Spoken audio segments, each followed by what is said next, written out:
Oh, est-ce qu'on l'entend? Est-ce qu'on l'entend?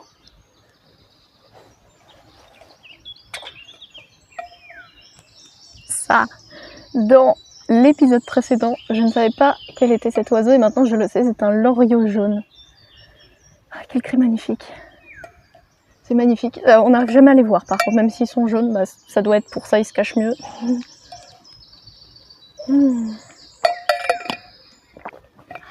Je me suis mis un peu plus loin de la caméra cette fois. Pourquoi? Parce que derrière moi, il y a une bâtisse abandonnée à colombage que je trouve magnifique. Et je voulais vous en faire profiter aussi.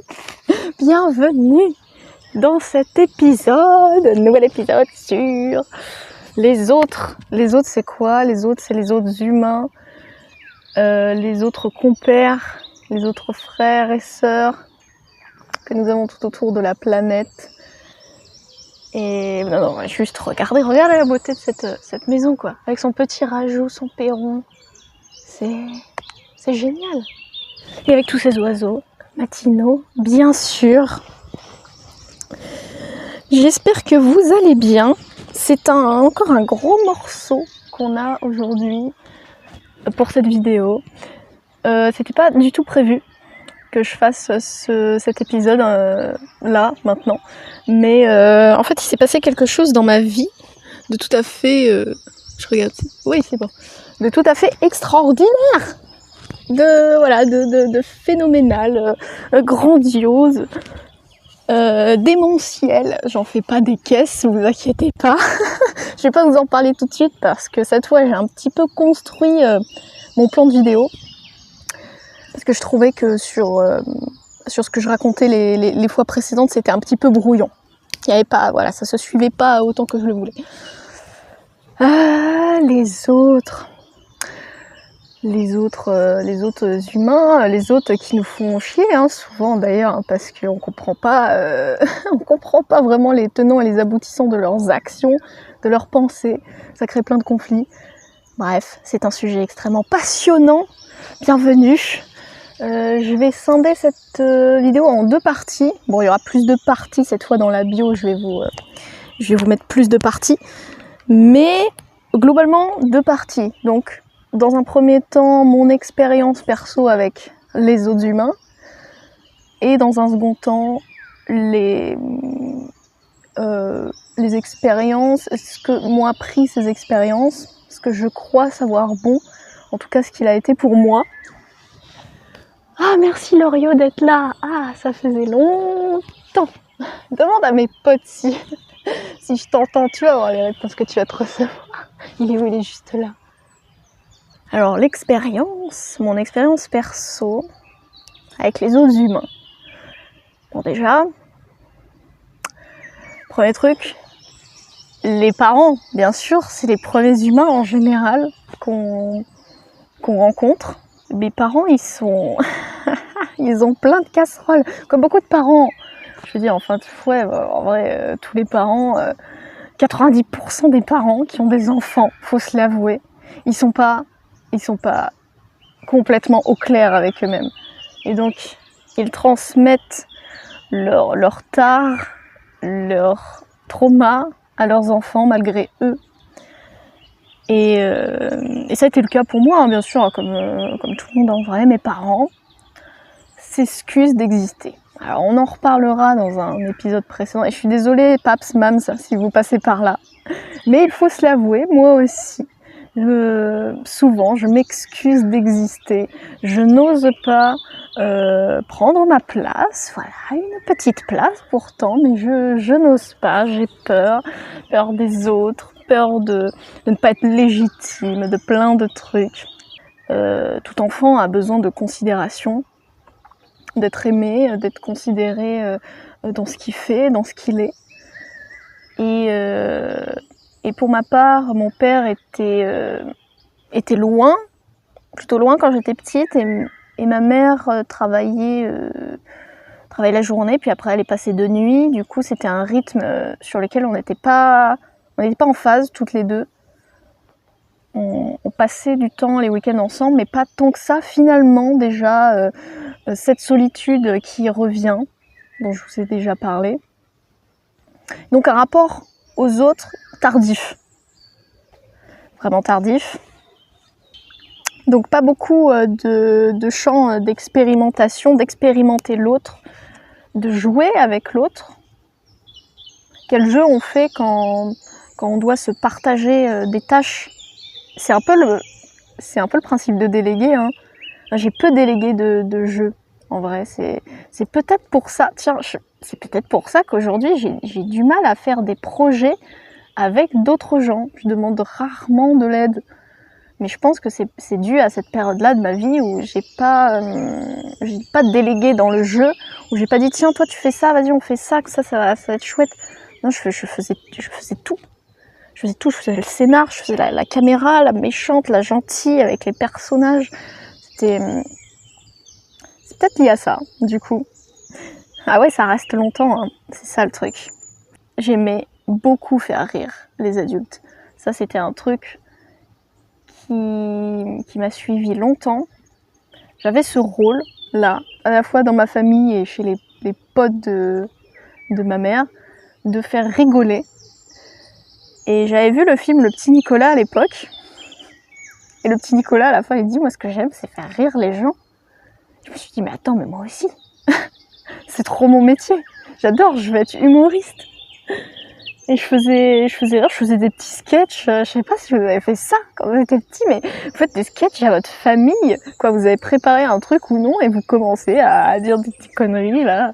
Moi, j'ai fait des trucs, j'ai fait des textes à la con, je faisais des petits scénars, et j'aimais bien parce que les adultes étaient réceptifs et c'est confortable d'être dans une place, d'avoir sa place, d'avoir son petit lopin de terre de je suis comme ça. Et voilà, je comprends quand on se met dans une case.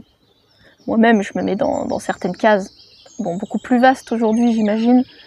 Mais je comprends les gens qui restent dans une case d'eux-mêmes longtemps. C'est tellement confortable de se dire, les gens me donnent cette place-là précisément pour moi. Alors je vais faire ça. Je vais faire ça toute ma vie.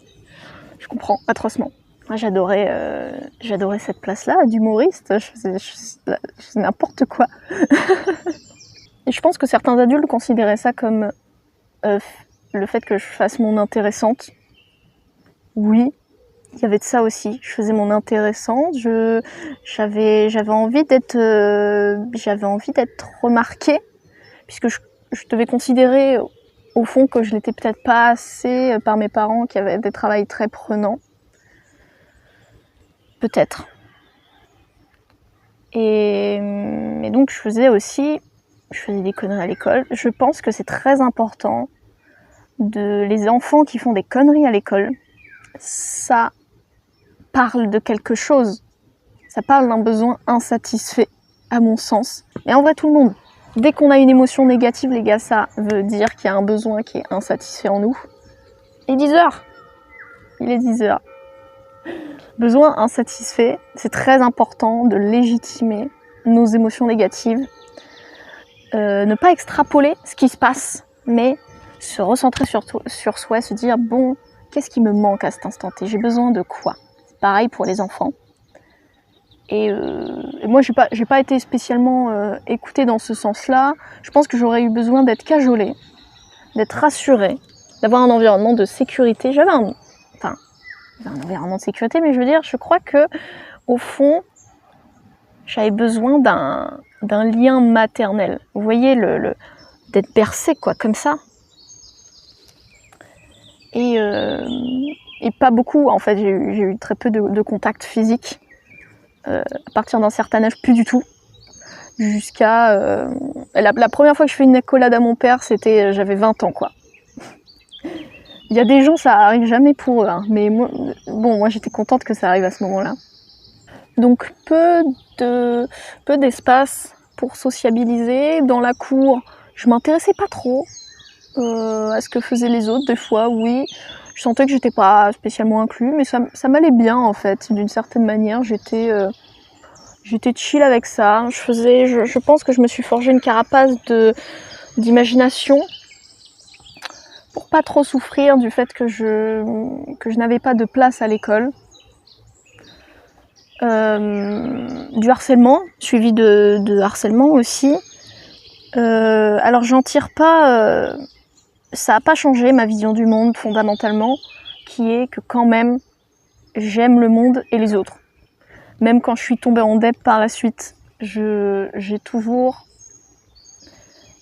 aimé les autres humains, profondément. Même ce harcèlement n'a pas changé la vision que j'avais des autres, parce que très vite, je me suis rendu compte que cette fille qui me harcelait était aussi seule que moi. C'était pas un groupe, c'était pas le fameux groupe super populaire qui me harcelait, etc. Là, je pense que ça aurait fait plus de mal, parce que c'est comme la vie du public, quoi. La majorité t'aime pas et te le montre, ça c'est plus difficile. Mais finalement, ce harcèlement-là, je l'ai pas vécu du tout comme ça. Très vite, je me suis dit, mais en fait, c'est triste, quoi. C'est triste comme situation. Et d'une certaine manière, j'en redemandais aussi. Des fois, j'allais volontairement vers cette fille pour qu'elle me raconte des trucs abracadabrants. Et puis, par la suite, même si elle était avec 2 autres filles, on était toutes seules, enfin on était toutes en recherche d'identité, de qu'est-ce qu'on veut transmettre, comment faire le bien aussi, ce genre de questionnements qui finissent par se poser au bout d'un moment, je pense. Est-ce que c'est bien d'enfermer des gens dans des espaces, quoi. Je pense que cette certaine naïveté-là m'a beaucoup aidée à rebondir par la suite pour aimer, parce que en fait les autres, c'est ça qui est fondamental, c'est le fait d'aimer. Être aimé, c'est très important, mais le premier pas, c'est d'abord aimer, je pense. Salut les grenouilles. Ce qu'on va dire à un enfant quand on parle des autres, c'est aussi important. J'ai eu vraiment deux approches des autres relativement différentes entre ma mère et mon père. Mon père beaucoup plus dans des mots qui sont plus posés, plus réfléchis, et ma mère au contraire plus dans l'émotion vive. Je pense que j'ai pris des deux, clairement, parce que des fois je le ressens dans mon rapport aux autres. Je suis super, je réagis à fleur de peau, comme ça. C'est quelque chose que j'essaye de changer, parce que ça dépend dans quelles circonstances. Question d'injustice, il faut réagir vite, il y a danger. Ouais, ok, c'est pas grave si l'émotion prend le dessus. Voilà, on se mobilise, on va faire le bien, ce qu'on pense être le bien.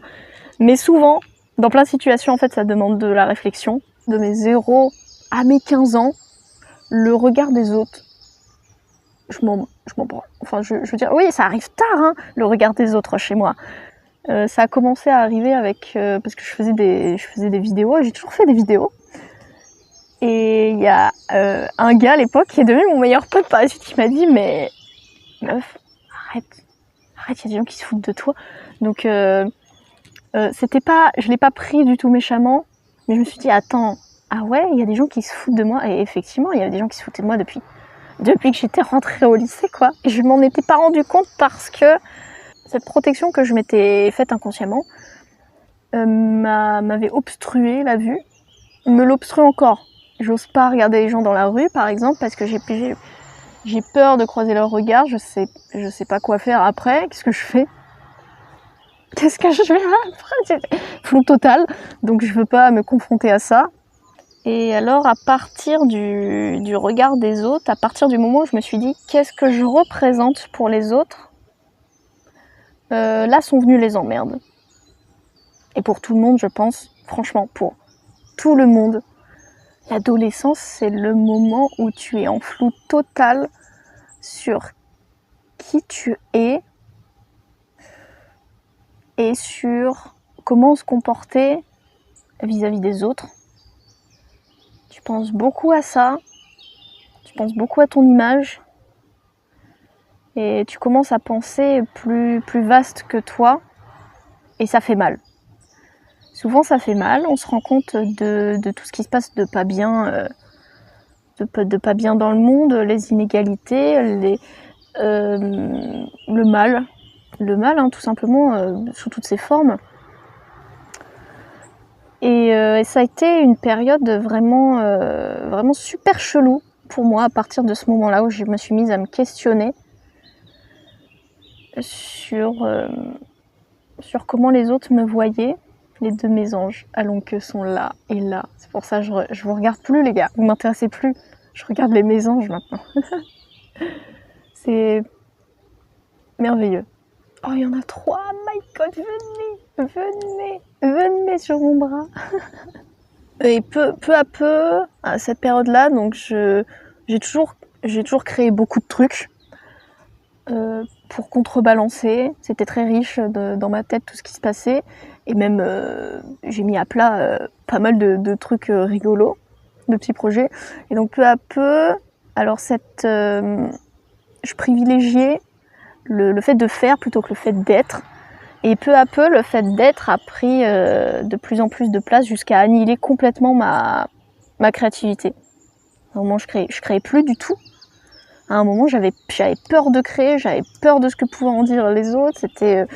Je me suis complètement bloquée dans ce que je considère être ma plus grande force, ma force créatrice. Pourtant, j'ai toujours, vestimentairement parlant, depuis on va dire, terminale jusqu'à aujourd'hui, en vrai, même si aujourd'hui c'est un peu plus simple ce que je porte, enfin, sauf la casquette bien sûr, mais sinon c'est relativement discret. Je me suis toujours questionnée sur mon style vestimentaire en me disant je vais être différente. Ça pour le coup c'était assumé très vite, d'être vue, ça me dérangeait pas d'être observée dans la rue, parce que là je contrôlais, il n'y avait pas grand chose à contrôler, quoi. Il y avait juste entre guillemets à acheter des vêtements que j'aimais bien et qui étaient un peu chelous, et je faisais genre, quoi. Et à ce moment-là c'était vraiment ça mon idée, c'était faire genre, je suis une artiste, je suis pas comme les autres. C'est quelque chose qui me suit encore, j'aime bien cette petite, j'ai un peu d'orgueil par rapport à ça. Je suis là, ah ouais, moi j'ai un 3310, bon bref, je suis pas comme tout le monde. Ah ouais, j'ai pas les réseaux, je fais dans des lieux abandonnés, je fais pas des vidéos dans ma chambre. Si, j'en ai fait, bordel. Mais vous voyez cette recherche d'unique. Je crois que ça, en vrai, c'est ma grande ligne directrice dans ma vie aussi.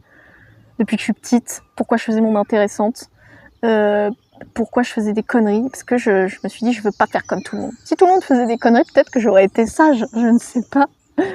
Mais il y avait cette pulsion de dire je ne vois pas les choses comme vous, je ne ressens pas comme vous.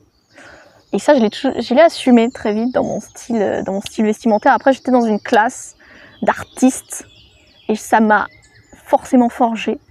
Il y avait des gens qui avaient des styles beaucoup plus assumés que moi. Et donc, ce milieu-là m'a vraiment nourri par rapport à ça. C'était bien. Mais pour tout le reste, j'avais pas de place. J'arrivais pas j'arrivais pas à aller de l'avant pour aller vers les autres. Les autres m'impressionnaient de plus en plus. Ça s'est fait relativement doucement, je pense. Je me suis renfermée et de moins en moins à nouveau. J'avais plus d'espaces sociaux, d'espaces où sociabiliser.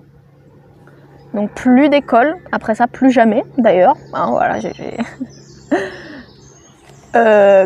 diplôme 0. 0. Plus d'école, pas d'activité sportive ou intellectuelle quelconque à l'extérieur. Et je répondais de moins en moins aux messages de mes potes. Déjà que j'ai jamais eu beaucoup de potes. C'est vrai qu'on n'a pas parlé de ça. Mais vous imaginez bien qu'avec un bagage comme ça, les groupes, ça a été une étape à franchir. Hein.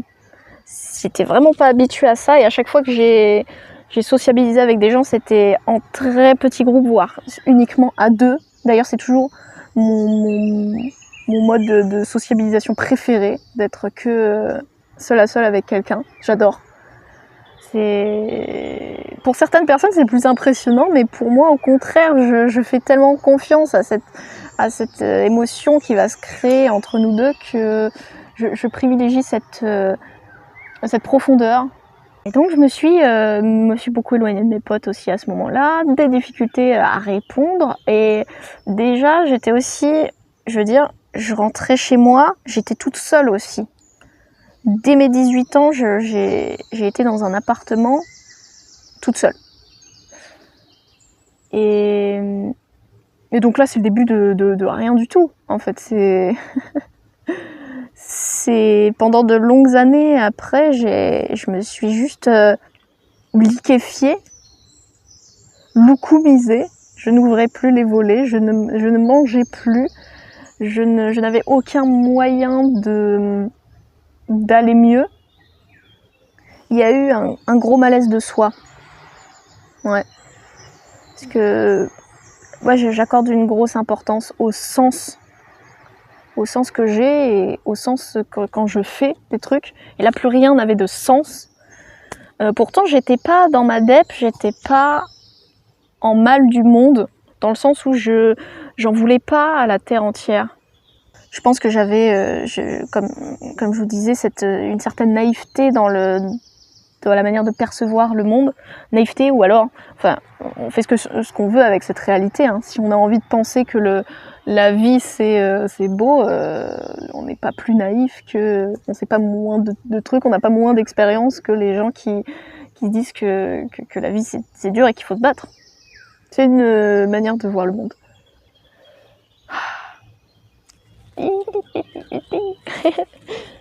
Je considère que j'ai toujours eu beaucoup de chance, socialement parlant. En tant que femme, je me suis jamais sentie en insécurité dans la rue, par exemple, ce qui est rare. C'est pour ça que les questions de féminisme, je me suis questionnée sur le féminisme très tard, parce que en fait, très tard, je me suis rendu compte des gros soucis qu'il y avait dans cette société, et j'ai jamais été confrontée directement à mon statut de femme. Et des relations amoureuses compliquées, bien sûr, par la suite. C'est le pire moment, hein, d'ailleurs, pour... C'est le pire moment pour rencontrer des gens, les gars. J'étais au plus mal, je voulais die tous les jours, turboneuse. Pourquoi j'ai voulu rencontrer des gens à ce moment-là? Peut-être parce que je me compare aux autres et je me disais, bon, les autres, ils sont en couple et tout. Peut-être que je peux me mettre sur les réseaux. Je sais pas trop. Je pense que je recherchais surtout une certaine compagnie à ce moment-là. Et voilà, quand on n'est pas à l'aise avec soi-même, on n'est pas à l'aise en amitié, et encore moins, je dirais, dans nos relations romantiques. Ça n'a fait que aller vers le mieux, quand même, je remarque. Il y a eu, en 2019, j'ai connu un gars bien plus vieux que moi, avec qui ça s'est pas bien passé du tout, mais c'était vraiment la seule fois. Je suis toujours tombée, ou j'ai toujours choisi tomber, d'être avec des gars vraiment profondément gentils. Et pourtant, on partait de loin, on partait de peur sexuelle, on parlait de peur de l'engagement, et surtout, j'avais pas d'esprit rétroactif, et pour moi, l'émotion, c'était un indicateur absolu qu'il fallait que je change de relation, quoi. Dès que j'avais une émotion négative, où je me disais, dès que j'avais un moment où je me disais, je suis plus très sûre, enfin je me pose des questions, parce que ça s'est pas exactement passé comme je l'aurais voulu, etc.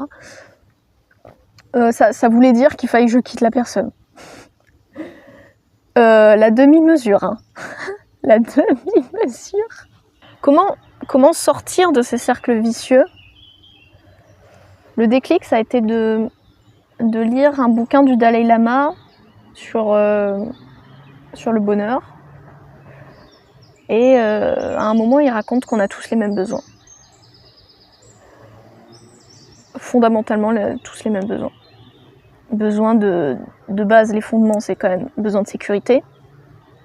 D'être en sécurité dans son espace, d'avoir un espace où tu te sens pas vulnérable. Ensuite, tu as un besoin d'amour, un peu dessus. Disons besoin d'être considéré, alors puisque ça peut prendre plusieurs formes. Non, en vrai, l'amour, c'est quand même universel, je pense.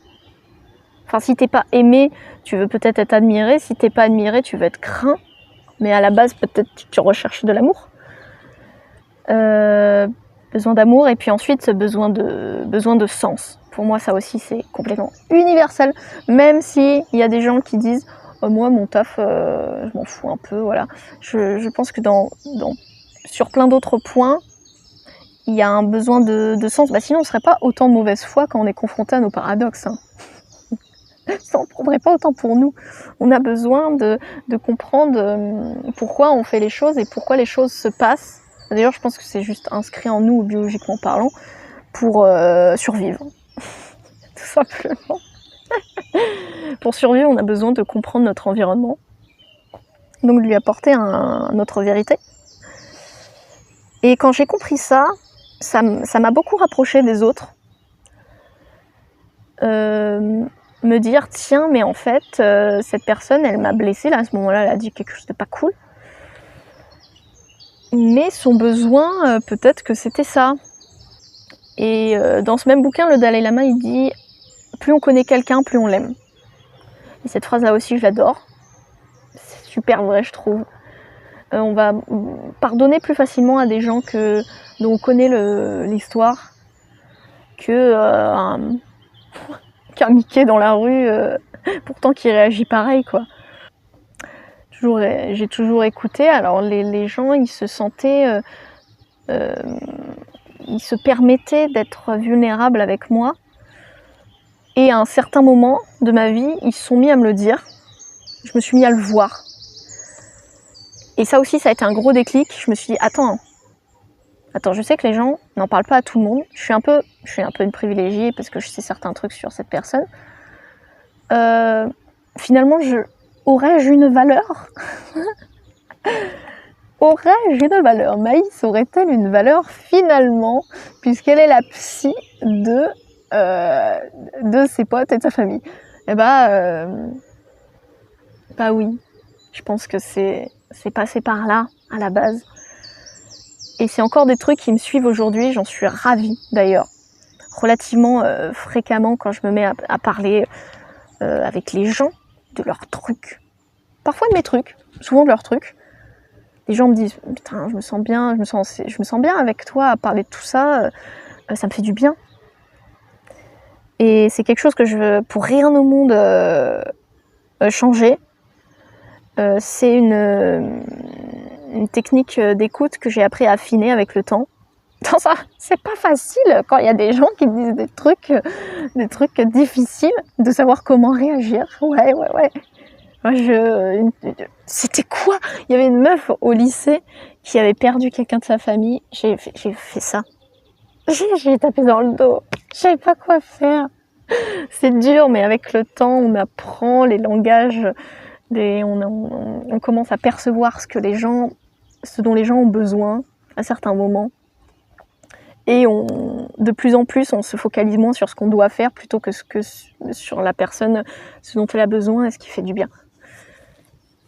Et c'est pas facile du tout de savoir quoi faire en ces moments-là. J'ai beaucoup expérimenté. Je pense que c'est le terrain sur lequel j'ai le plus expérimenté pour le coup. Et ce que je peux vous en dire, c'est que parfois il suffit juste d'être là. Parfois il n'y a rien à dire. Et juste être là, après on est remercié pour ça. Et ça c'est vraiment beau. Et alors voilà, il y a des gens qui me disaient Maïs, tu fais du bien, voilà. Ça m'a touché de zinzin. Je me suis dit punaise, j'ai une place, j'ai retrouvé une place, yes, parce que j'avais perdu cette place de humoristique petite. Yes, j'ai retrouvé une place. Je suis psy maintenant. Ouais. Et puis un autre déclic, plus celui-là qui m'a fait me dire vraiment, bon, ok, faut que je change mon rapport à moi surtout. Ça passe par là en premier lieu. C'est ma posture. Mon mindset est répercuté. Le mindset, hein, franchement, je pense, est répercuté sur le corps. Quand tu t'excuses d'exister, t'es en parapluie, mon ref. T'es comme ça. Moi, je suis très, très bossu. Encore aujourd'hui, mais ça, c'est juste parce que j'ai peur de pas être dans le cadre. Mais ça va beaucoup mieux. D'ailleurs, je le ressens nettement. Mais à l'époque, les gars, je me suis courbée, je me suis renfermée sur l'espace. J'aimais pas ce que je dégageais pour moi et pour les autres. Ça me gênait. Et je pense que c'est à partir de ce moment-là que j'ai commencé à changer mon rapport à mon corps aussi. Pourquoi je parle de tout ça? Pourquoi je fais cet épisode-là avant les autres que je voulais faire? Parce que nous sommes alors on est fin juin, on est tout bientôt en juillet. On est mardi. Et ce week-end-là, il s'est passé quelque chose de démentiel. Et le week-end d'avant aussi. En fait, côte à côte, j'ai eu mes tares sociales et mes qualités sociales qui sont revenues. Mais vraiment qui se sont côtoyées de très très près. Le week-end dernier, avant le week-end dernier, j'avais un anniversaire sur Paris. Je me sentais pas bien du tout. Et en plus, je me suis perdue en rentrant chez mon pote. Je me suis perdue pendant 1h30. J'étais en train de marcher avec des chaussures qui me faisaient mal aux yep. J'ai pleuré sur le pont des Arts. J'étais comme ça. Ah, laissez-moi, je vais sauter de toute façon. Je regardais cette masse de gens du haut et puis parce que je trouvais plus mon chemin, j'étais perdue. Donc j'étais revenue là, voir les gens. Et je me sentais de trop. Je me sentais inutile. Et il y avait plus j'avais perdu le sens de tout ça. Très très mal, vraiment un poids au cœur avec des choses qui revenaient dans ma tronche où je me disais je suis vraiment une merde, inutile. Et le lendemain, je n'ai pas pu aller à cet anniversaire parce que j'étais trop submergée par mes émotions de la veille. Pourtant, je suis allée sur le lieu, puis j'ai pas trouvé, ça a été la goutte d'eau. Et j'étais probablement très proche de cet anniversaire sans y être allée, ce qui est un peu ridicule. Mais j'ai pas pu, j'étais encore dans mon moi là, dans ma place, dans déstabiliser. Et voyez la position corporelle, comment elle joue beaucoup. J'étais mode parapluie. Et ça faisait longtemps que ça m'était pas arrivé. Quand je suis rentrée chez ma grand-mère, je me suis dit j'ai plus envie que ça. J'ai plus envie de revivre ça. C'est mort. Je pensais que ça serait parti. Je pensais que ces tares sociales seraient parties d'elles-mêmes avec mon amour de moi que j'apprenais à développer. Mais en fait, non, il y a encore des automatismes de pensée, des pensées fondamentales qui reviennent. Des croyances fondamentales, en fait, qui reviennent, qui amènent ces pensées nazes. Et du coup, tout de suite, ça te prend aux tripes. Moi, ça me fait comme une vague de glaciale qui me parcourt tout le corps. Inutile. Grosse merde. Vous voyez. J'ai été déçue de moi après, mais quand même, je reste bienveillante envers moi et je me dis, ça me permet de là de rebondir. Qu'est-ce que je peux faire ? Mon père m'a dit, tiens, ça te dirait d'aller à La Rochelle parce que j'ai un tournoi de squash et tout. Je lui dis, ouais, ok. Je prends mon vélo. On y va. Moi, je fais pas de squash. Enfin, je veux dire, si j'en fais rarement. Donc là, c'était le parfait endroit pour pas se sentir à sa place, par exemple. Il y a une soirée qui se prépare dans le club. Donc c'est pas qu'un club de squash, hein. Il y a une guinguette derrière et il y a une piscine. Les gars. Alors une soirée se profile. Une soirée qui promet d'être mouvementée. Vraiment, il commence déjà, il est 10h, il commence déjà à faire n'importe quoi. Et j'ai envie de rester. Sauf que je connais personne. Mais vraiment, je ne connais personne. Enfin, même les potes de Paps, que je connais vaguement leur nom et tout, ils sont partis eux aussi se coucher, les darons. Je connais personne, je connais aucun nom, aucun prénom, vraiment. Là, c'est le pire moment pour trouver une place, et pourtant, quelque chose m'a poussée à y aller. Je me sentais en confiance, j'y suis allée. C'était n'importe quoi, en fait. C'était fou à quel point, côte à côte, ces 2 week-ends n'ont aucun sens, parce que j'ai été quelqu'un de drastiquement différent. Et je ne comprends même pas aujourd'hui comment j'ai pu faire pour me sentir aussi bien ce week-end-là et aussi mal au week-end d'avant.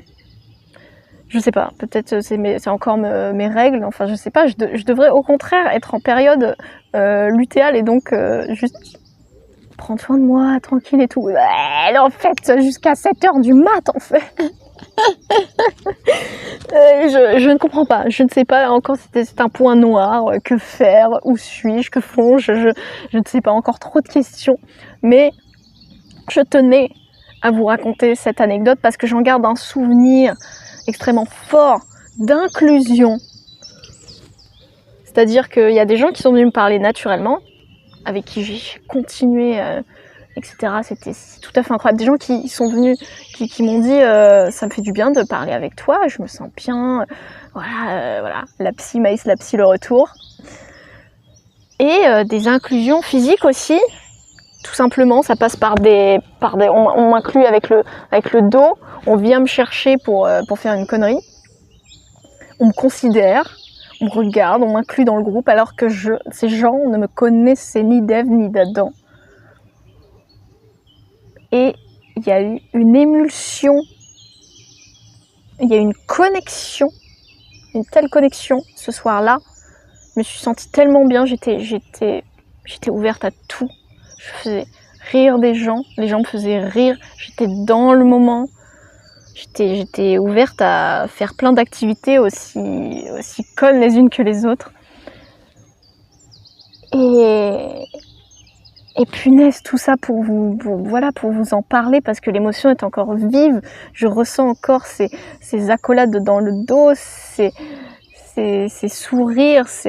Alors il y a quelque chose aussi de très éphémère, parce que ces gens, je les reverrai pas. Je les reverrai pas de sitôt, c'est sûr et certain. Mes expériences, qu'est-ce que j'ai tiré de tout ça? Comment je ressors de ça? Qu'est-ce que j'ai fait pour créer cette connexion? Parce que, bien sûr, j'ai dû sortir de ma zone de confort. C'est moi qui ai dû me créer cette place cette fois. Des fois, on n'a pas à se la créer, cette place, on n'arrive pas à la trouver.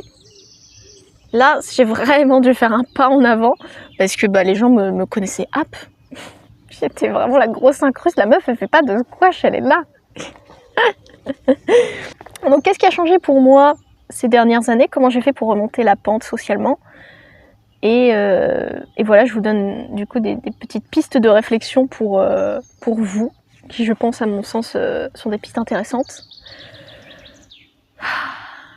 En tout premier lieu, les gars, écoutez-moi bien, changeons de rapport à soi.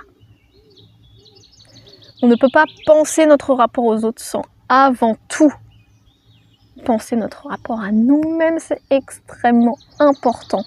C'est la toute première étape du changement. Voilà. Et voilà. Il y a un pinson des arbres, là on l'entend bien, vous entendez le tic.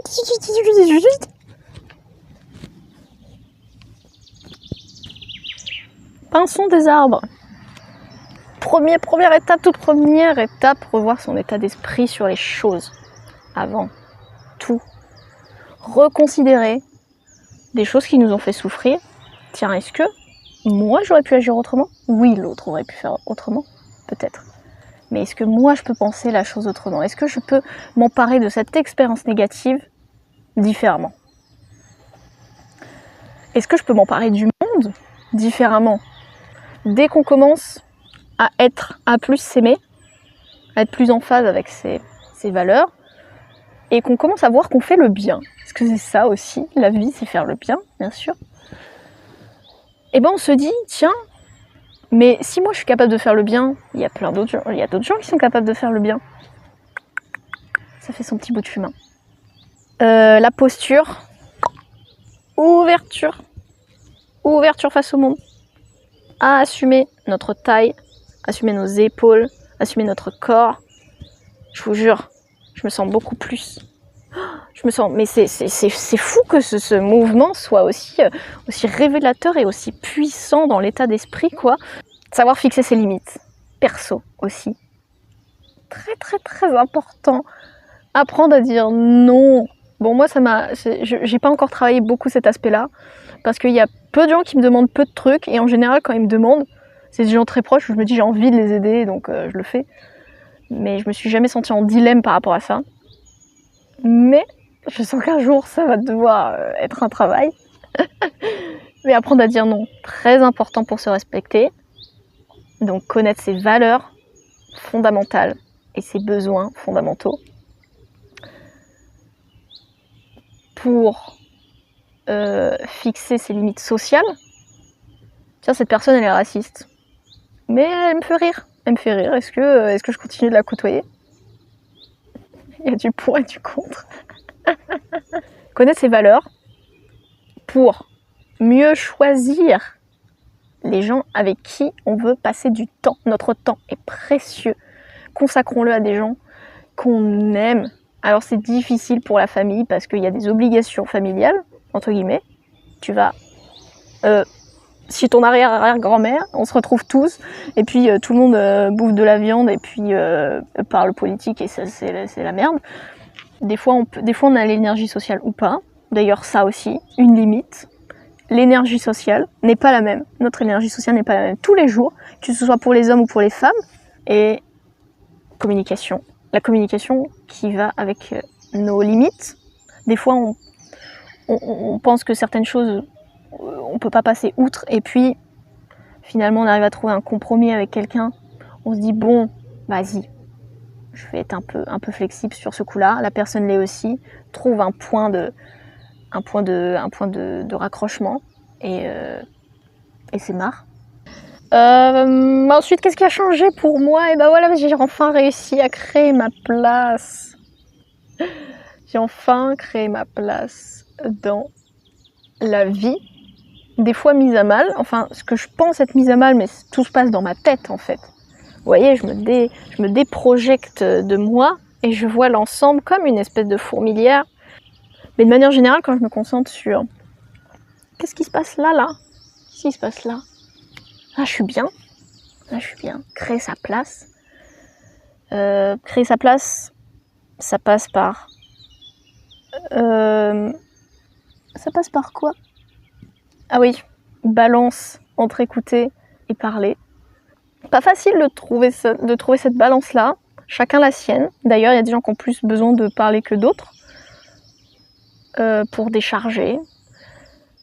Moi, je sais que je suis vraiment allée petit à petit, j'ai rajouté mon grain de moi dans la discussion. Il y a des gens, ça va être trop à un moment, ils vont trop parler, trop prendre de place. Attention, soyez vigilants si vous êtes en train de tunnel quelqu'un. Cette balance-là est très importante. Moi, ma maxime préférée pour ce genre de moment, c'est on a 2 oreilles et une bouche, c'est pour écouter 2 fois plus qu'on ne parle. Et oui, et puis aussi écouter l'autre, ça nous instruit beaucoup, c'est tout bénef en fait, parce que toi oh, t'as faim The Bee, mais t'inquiète, on va manger tout à l'heure. C'était pas facile parce que mon père a un gros problème avec l'ego. Et très souvent, lui, il aime pas rajouter d'ego dans tout ce qu'il fait. Sauf que vivre, c'est être égoïste. Et créer du lien, c'est être égoïste aussi, parce que, je veux dire, t'apportes à la personne, mais la personne t'apporte aussi. Il y a toujours un rapport à soi. En plus, ça permet d'avoir un très bon indicateur sur la relation aussi. Est-ce que la personne t'écoute sincèrement ou attend son tour de parler? Et oui, il y a ça aussi.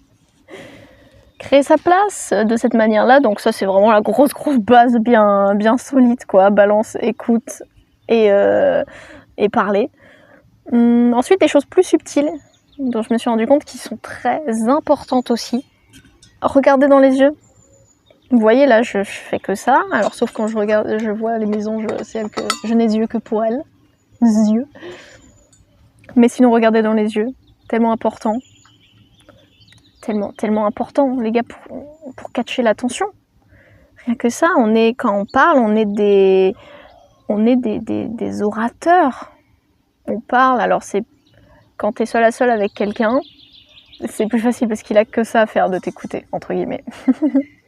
Mais quand t'es dans un groupe, t'as juste à regarder quelqu'un dans les yeux pour l'inclure dans ce que tu dis. C'est magique. C'est magique. Et là, en ce moment, je suis en train d'apprendre sincèrement à sourire aussi. Parce que ça vient d'une anecdote à la con, les gars. J'ai été dans le bus pour aller à Tours. Et le conducteur de bus qui remettait certaines personnes à leur place, mais littéralement, c'est-à-dire, toi t'es en B15 là, bouge-toi. Et c'était avec des gens qui voulaient pas spécialement bouger.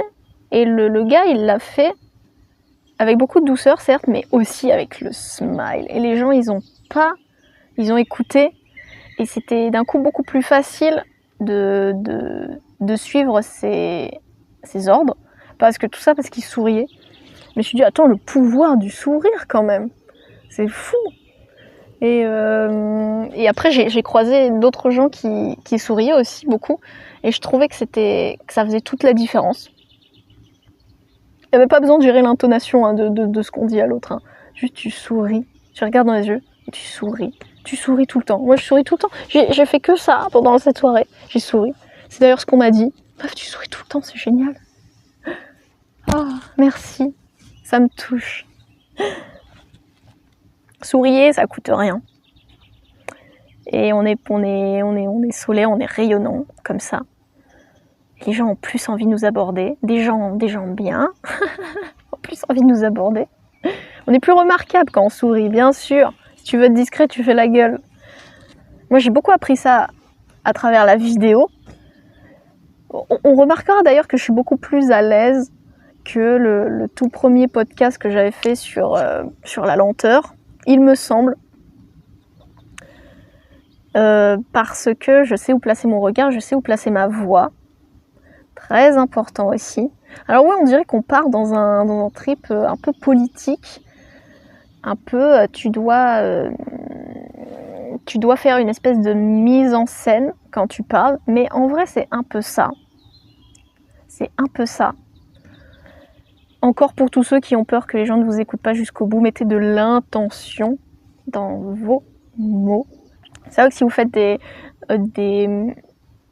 activités où vous vous mettez en scène, ça va vraiment améliorer votre discours et vous allez voir que les gens vont vous ouvrir des portes. On a parlé moins d'ego dans les débats. Oh là là, mais oui, bien sûr, j'ai changé ça aussi beaucoup. Alors, je suis un peu au début quand même, parce qu'une fois que tu as trouvé ta place, tu as envie de la garder, quoi. Enfin, je sais pas comment dire, une fois que tu connais tes valeurs, ta vérité, t'as envie de dire aux autres, mais les gars, c'est comme ça qu'il faut voir les choses. Non. Mettons moins d'ego dans les débats. Oui, du coup, ça fait un peu le chemin inverse, quoi. D'un côté, je trouvais pas ma place, puis quand je l'ai trouvée, d'un côté, il faut que je sois plus subtile dans ma manière d'exprimer ce qui me semble juste ou qui je suis. À mon sens, c'est cette recherche de sens qui pose problème, précisément dans ce genre de cas, cette recherche de vérité. Je crois que tout le monde est en recherche de vérité, d'une certaine vérité, peu importe la forme ou l'importance qu'elle prend. Je pense qu'on se questionne tous les jours sur pourquoi on fait ça ou pourquoi on dit ça, et qu'on trouve le sens qu'on veut. Moins être en recherche de vérité, et plus être dans une démarche de détachement, voire d'humour, si on peut. Bah, des fois, Mémé, elle dit des trucs que je considère comme étant complètement pas vrais. et j'ai envie de lui exprimer que c'est pas vrai. Mais dans certains cas, tu sens que tu sens que tu vas être face à un mur et que les gens sont pas prêts à entendre ta vérité, vont être de mauvaise foi. Enfin, toutes les occasions sont bonnes pour pas écouter les gens. Donc, prenons ça plus simplement. Nous, on connaît notre vérité, de toute façon. Prenons ça avec humour. Il me semble que assez souvent, c'est quand même des petites choses sur lesquelles on peut s'engueuler. Et là, prenons ça simplement, privilégions la bonne entente plutôt que cette recherche de vérité forcément. Et moins d'ego dans les débats, ça passe aussi par le fait d'écouter l'autre parfois, parler de lui en premier. Oui, c'est pas facile parce qu'on dit tout le temps pourquoi c'est pas lui qui fait le premier move, pourquoi c'est toujours moi qui fait les démarches pour aller vers les gens, pour parler aux gens, etc. Ouais, des fois on aura envie que ce soit eux qui fassent. Mais bien sûr. Mais en fait, soyons cette lumière. Soyons le changement qu'on veut voir dans le monde. Pourquoi pas nous? Pourquoi pas? En plus, merci Klaus, une action désintéressée en amène toujours à une autre. Évidemment, vous allez voir que ce que vous donnez aux gens, ça va vous retomber dessus à un moment. Moi, j'y crois dur comme fer. Il me semble, en tout cas d'expérience, très fréquemment, les gens après nous laissent la place. C'est ça qui crée un échange constructif. C'est ça qui fait avancer notre relation vers un mieux vivre et vers des compromis qui plaisent aux deux parties. Soyons cette lumière, les gars. N'attendons pas que ce soit les gens qui le fassent. Nous sommes les gens. Les gens aussi, ils attendent le premier move. Faisons-le. Engageons le truc. Donnons l'exemple. Oui, donc voilà, je crois que c'est pas mal tout ce qui a changé ces dernières années. On a fait tout ça quand même. Sachant que le moins d'ego dans les débats, c'est quand même relativement récent. Parce que déjà, il a fallu que je trouve un combat pour moi, pour vivre, et puis ensuite le transmettre aux autres de manière pédagogue. Ce sont des combats mentaux de tous instants. Qu'est-ce qui a changé encore? Oui, mes relations romantiques, bien sûr. Je les appelle même les relations renards, maintenant.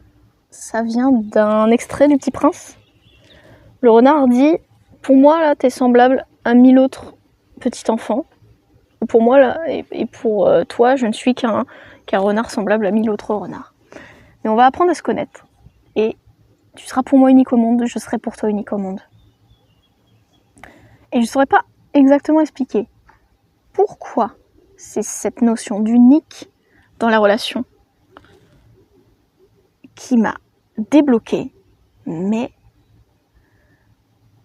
je perçois, mais c'est complètement zinzin, mais romantiquement parlant, je suis beaucoup plus stable, je suis beaucoup plus loyale. Et la sociabilité, est-ce dur à changer la sociabilité? Je pensais que j'allais jamais m'y faire. Je pensais que j'avais vraiment un caractère d'introverti. Et il semblerait, je ne sais pas en fait où je me situe sur le spectre, introversion, extraversion. Parce que de plus en plus, quand j'ai envie de faire quelque chose, quand je fais quelque chose, je vais en bas, je vais dans le salon avec ma grand-mère. Je reste pas dans ma chambre, je vais avec elle. Donc tous ces moments que je pourrais prendre seule et qui d'ailleurs, je me sens pas du tout obligée de le faire, pas du tout forcée, enfin je fais pas ça pour qu'elle se sente entourée, vraiment je fais ça aussi parce que ça me coûte rien à ce moment-là. Et donc est-ce que c'est inchangeable la sociabilité, enfin notre tempérament social? Je pense que oui. En tout cas, dans un environnement propice à ça, ça demande du temps d'adaptation. Mais je vois bien que sur moi, on partait de très très loin, on partait de zéro. Et aujourd'hui, c'est moi qui demande du contact. Voilà tout ce qui a changé pour moi. C'est pas mal, hein? ce que je suis en train de travailler aussi, évidemment. C'était Maïs qui vous parlait des humains en direct pour vous servir. Et je vous fais des gros bisous. Et je vous dis, baladez-vous dans la nature, trouvez des maisons abandonnées en colombage. Et kiffez votre place et votre vie. Voilà. Tchuss!